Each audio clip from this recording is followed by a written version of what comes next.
Ekurhuleni police alleged to have been involved in straight-up crime. Brave whistleblowers take their life into their hands to tell us this information, and all the while, the criminal justice system is prosecuting opposition politicians. Let's get into it. Spread the fire, fam. Welcome back to the Sizwe Mpofu-Walsh experience. Our nightly news sessions are back. It's great to have you if you're returning, if you're new around here. On this channel, we give you summaries and analysis of what's happening in the South African political landscape. And goodness me, didn't we have a busy weekend? Today, I want to get on to, firstly, the Madlanga Commission. Now, I know you may be getting a bit tired and fatigued with all these commissions, but today was a really important day in the commission, and I'd like to take you through what happened there, fit with some explosive CCTV footage, which continues to rock the criminal justice system in the country. Having looked at the Madlanga Commission, I'll also give you a roundup on what Parliament decided today as it grappled with its witness list and the agenda of the ad hoc committee going forward. And we had a number of other issues. I'll give you a quick roundup of other things happening in the news today. Dudu Zuma's trial, President Ramaphosa frolicking at the Vatican while the country burns, and of course we had the TRC Commission. But all of that to come later. Let's get right to the main news now. Julius Mkwanazi, not to be confused with Mkwanazi, who's the person who's made all of these allegations, the KZN police commissioner, but Julius Mkwanazi, who is currently the suspended Ekurhuleni, I think deputy police chief, but a senior police officer in Ekurhuleni, has been accused today at the Madlanga Commission of being involved in a spate of unlawful activities.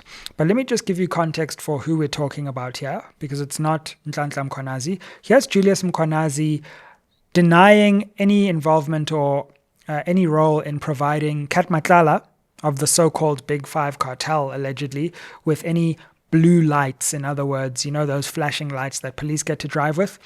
Matlala is supposedly supposed to have got these blue lights on some of his VIP protection vehicles, and Julius Mkwanazi is accused of being the person to give him the blue lights. But here's his statement in response, just so you can get a sense of who we're talking about. By the city, I didn't fit any blue light. The city didn't fit any blue light. IPRID and the municipalities lying. No, the municipality didn't lie. The letter of municipality is very clear that the city didn't put any blue lights. You see, I was part of those processes. I didn't put the city didn't put blue lights. You see, I can assure you, you can go to our fleet, you can go to any document, and this is a public institution.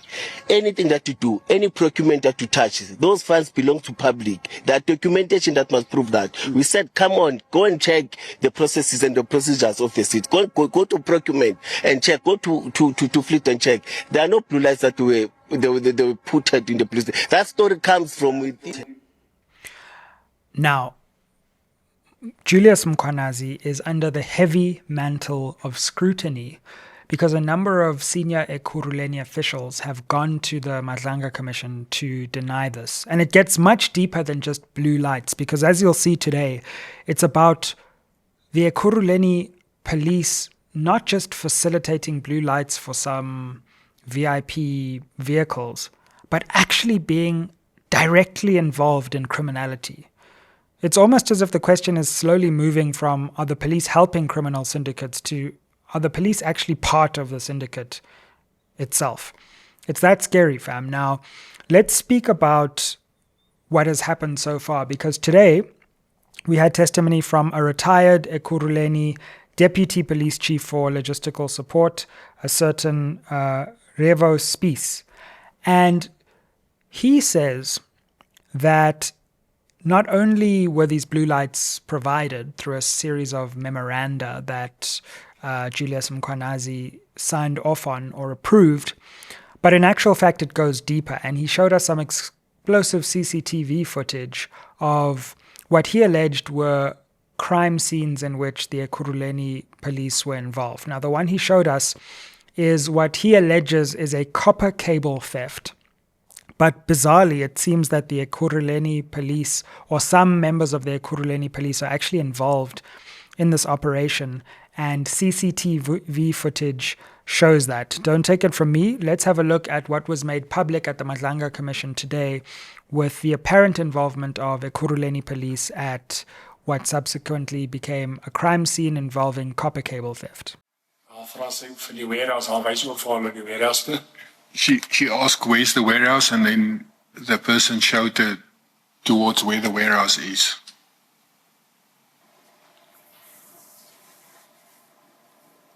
Het hy gesê hy is die brigadier hier? Nee, sit hy nog in die kar? So they ask if that person indicates he's the brigadier, and then he says no, he's still sitting in the car at the back. Now, coming in from the direction of the gate towards the camera, I think it's yet another person who seems to have a light-colored top. Is that an EMPD member or another civilian, or you don't know? That's also an EMPD member. Okay. Just in civilian clothes. That one on the right-hand side Yes. is an EMPD member in civilian clothes. Okay. Sê hy is die brigadier hier? Nee, sit hy nog in die kar? Okay, so hulle was dan, nou kyk, al klim ek hier uit die kar uit.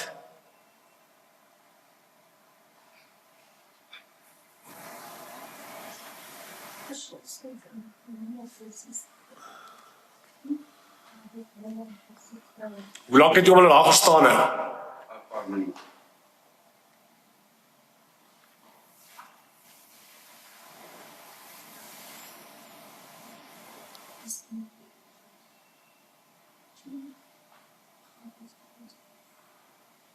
There they speak to the passenger in the back of the car.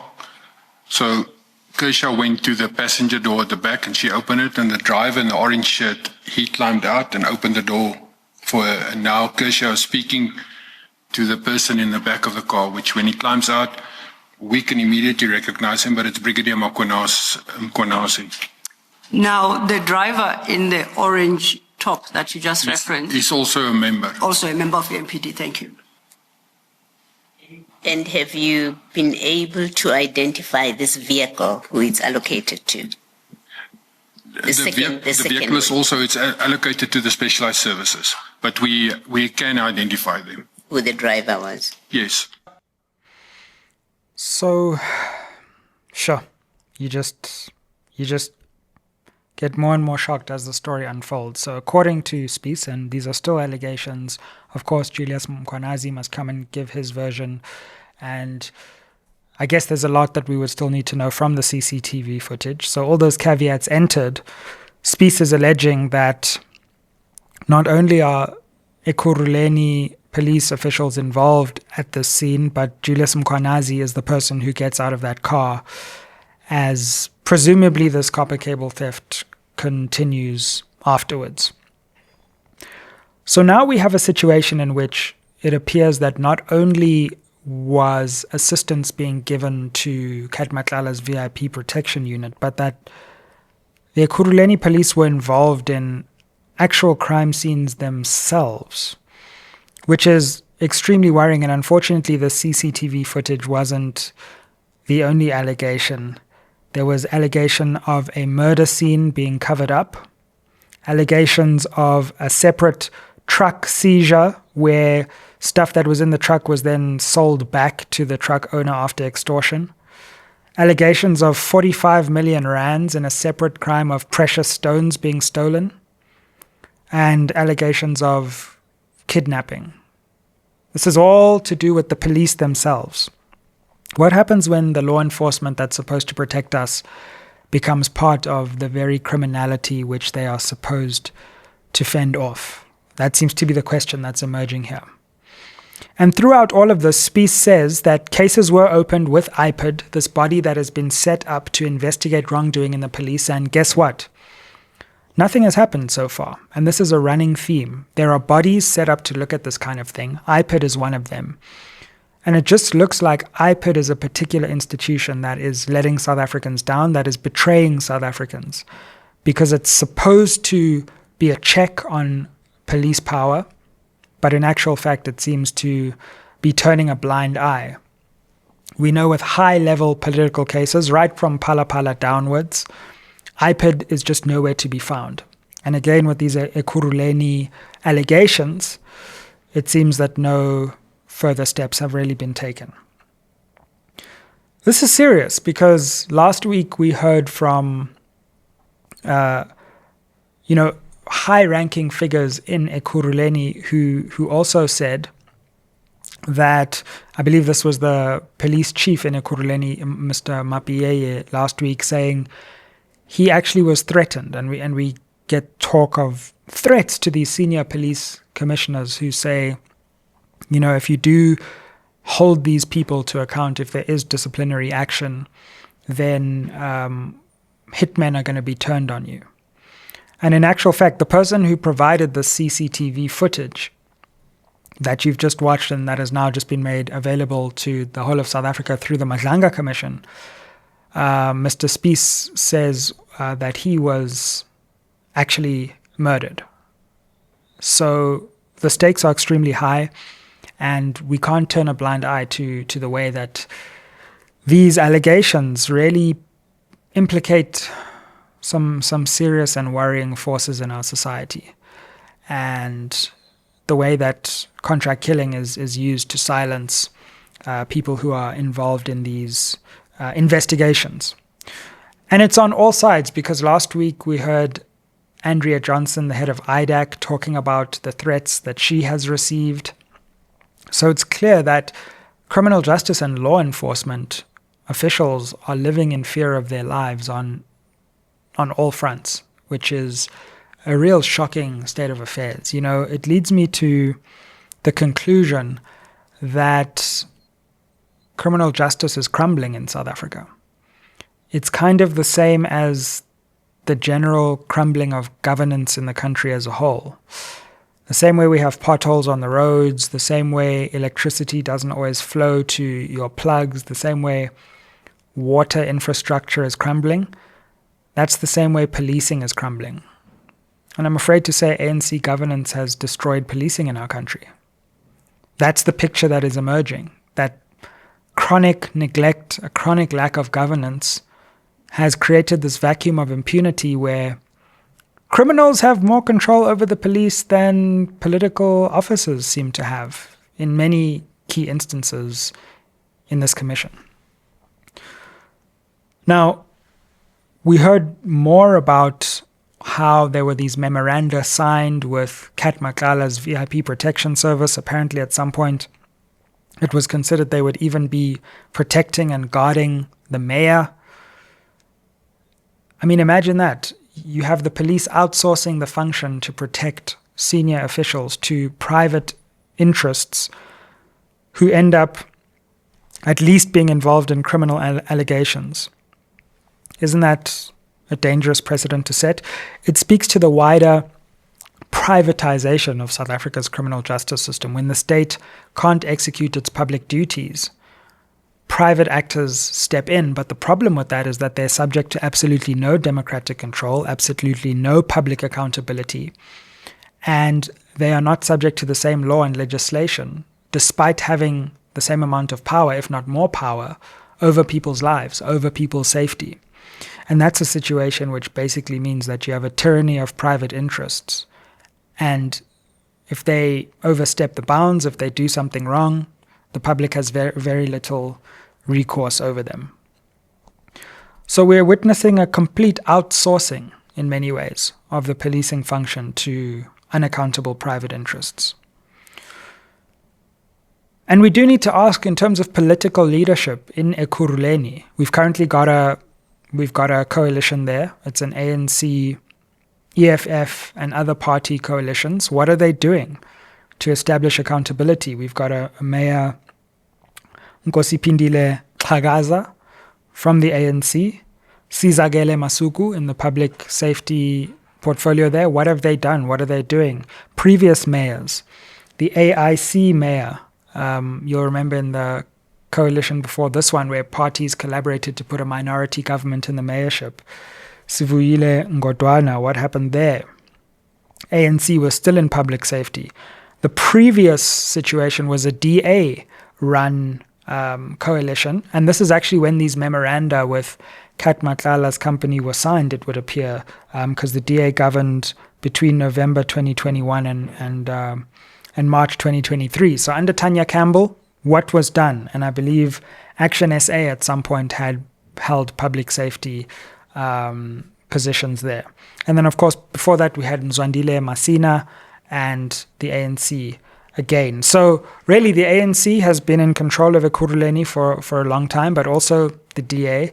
And all of those political office bearers need to account to South Africa as to why the Ekurhuleni Police Department has been allowed to be turned into this embarrassment, dangerous embarrassment, if these allegations are to be believed. So moving on from there, we, of course, also have this parallel parliamentary inquiry that's going on at the same time as this Madlanga inquiry. And we see that today there was a kind of housekeeping meeting in Parliament where the agenda and new witnesses were discussed. Now, we have witnesses up until the 28th of November, but Parliament still hasn't agreed on when the final timeline will be. We're obviously going to go past November and who further witnesses will be. It will request an extension of its work beyond November 28th. So we confirmed that in the meeting today. And get this, fam. Parliament says they're prepared to go to Kgosi Mampuru Correctional Facility to have Cat Matlala testify. They said, if you can't come to us, we will go to you. Can you imagine the scenes? I believe this is proposed for towards the end of this month, where MPs will go to this jail and they will get Cat Matlala to testify for 2 to 3 days. That will be one of the most unprecedented moments in South African political history. It will be absolutely box office, and it will be fascinating to hear Cat Matlala's side of the story. Who is potentially trying to get him to take the fall? Because it's very clear at this moment that Cat Matlala could not have been operating with the amount of power that he had without intense political cover. And is it true that that political cover was about to be blown? I would like to know. And the whole point of this exercise, difficult though it might be, is that we need to hear the multiple perspectives before we can finally conclude. That's why we need to hear Julius Mkwanazi's perspective. That's why we need to hear Cat Matlala's perspective. That's also why we need to hear Brown Mogotsi's perspective. And Brown Mogotsi apparently is going to be at the Madlanga Commission towards the end of this month as well. So that's going to be fascinating. Now, there are a number of people on the parliamentary witness list who haven't been fully tied down. For example, General Khumalo, we still don't have a date for him. Brown Mogotsi is clashing with the dates, so he's not ready yet. And of course, there's another name, President Ramaphosa, who still hasn't come up on the witness list. It's eminently obvious at this point that we need to hear from him on a whole raft of issues, and Parliament just needs to get that name down and tell us some of the other names they think are important. Tomorrow at Parliament, the NPA's National Director of Public Prosecutions, this is the boss of all prosecutors in South Africa, all people who are tasked in court with proving criminal cases beyond a reasonable doubt so that people can go to jail and be held criminally accountable. The boss of all of those prosecutors is Shamila Batohi, and she's testifying in Parliament tomorrow. This is towards the end of her term. She's going to be retiring in January. She's been NDPP for, I think, about 7 years or so for now. And one thing I'm really interested to hear her testifying about is she suggests that she received intelligence before Parliament earlier this year that there were direct attempts to influence her and influence public prosecutions by potential elements of criminal networks. We need a bit more detail on that and exactly what the nature of that evidence was. It'll be crucial to put the pieces of the puzzle together in terms of what she was told, to the extent that she can divulge it, and why that's important. So I look forward to her testimony tomorrow. Obviously, also she'll have some proposals about how the criminal justice system can be further improved, made more independent, and can actually deliver for the people of South Africa. Cool. Let's do a whistle-stop tour around some of the other items making headlines, because outside of this Mkwanazi saga, there's of course a lot happening. Duduzile Zuma was in court today on her trial relating to the January unrest. There was a hilarious cross-examination done by none other than Advocate Dali Mpofu, who I may or may not know. But I found it hilarious because I wanted to say to you, I had to be subjected to these cross-examinations for my whole life. So at least one witness can just do it for one day. And you don't want to be on the other side of a Dali Mpofu cross-examination. And it was funny because I'm afraid this witness's case got completely destroyed within the first 5 minutes. He agreed that he didn't really have direct knowledge of the statements of his contemporaries that are really important. He actually said he supports the same political cause that or political idea that Duduzile supported, and admitted that there's very little evidence directly linking her to WhatsApp groups which are central to this investigation. And here's the thing. Whether you criticize Duduzile Zuma for her statements around the July unrest is one thing. But it's another thing as to whether there's an actual watertight criminal case against her, which from the early days of this trial, it doesn't look like there's anything close to amounting to a reasonable doubt. Why is it that when we're hearing all these allegations of the serious capture of our criminal justice system, that prosecutorial resources are being used over what looks like a relatively weak case over a matter 4 years ago that is in large part relatively trivial compared to what is happening in South Africa? In other words, I'm not saying the July unrest was trivial, but this particular criminal involvement, which can't be proven. In other words, what I'm saying is, how come opposition politicians keep being dragged before court? We've seen Julius Malema being brought before court. We now see Duduzile Zuma brought before court. We even see ANC politicians, but who aren't in office, so who aren't part of the governing faction. They get brought before court. But we never see politicians who are serving in high office now, not 5 years ago, being brought before court. There's something wrong with our prosecutorial priorities, in my opinion, when seemingly trivial items in comparison to the entire capture of the criminal justice system in South Africa get prosecutorial priority, but the very obvious crisis in criminal justice, the very obvious crisis at the top of the South African government, just doesn't excite the same amount of prosecutorial resources. I'm happy to be proven wrong on this case. Sure, maybe one day we'll find that there's slam dunk evidence, but from what I can see right now, I don't see why the state is investing such resources in this. And again, I can say you can talk about the wisdom of these statements. You can say that it was wrong-headed, it was wrong. There should be political or ethical accountability. Sure, you can feel that way. We can debate that. But if there isn't a watertight criminal case, then why are the precious resources of the state being diverted in this way? Now, we also have a number of other issues. The first is, like I said, Ramaphosa is meeting the Pope. All of this is happening in South Africa. President's living his best life with the Pope. Dion George, the DA's finance head and also currently Minister of Forestry and Fisheries, is purportedly being spoken about being removed from his position. I believe he wanted to go to trade and industry. That was reported in the Sunday Times. Heard it from a few other people. But he didn't want to be demoted to a deputy minister. So he's now saying, no, I'll just leave cabinet rather than get a demotion. But that leaves the DA with an interesting question as to how they fill that portfolio and whether the president uses this as an opportunity for a deeper cabinet reshuffle, or he just fills that position in DTI that has been left vacant when Andrew Whitfield left after his US journey. So there we have it, fam. A fascinating day in South Africa's political life.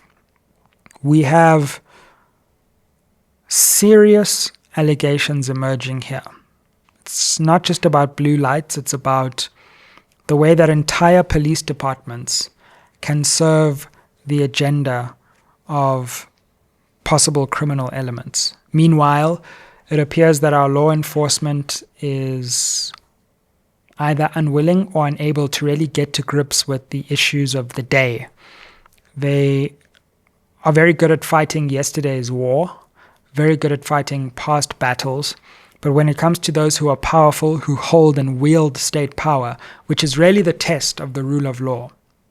One definition of the rule of law is just that everyone is equal. The most powerful person in a society and the least powerful get subjected to the same standards and the same rules.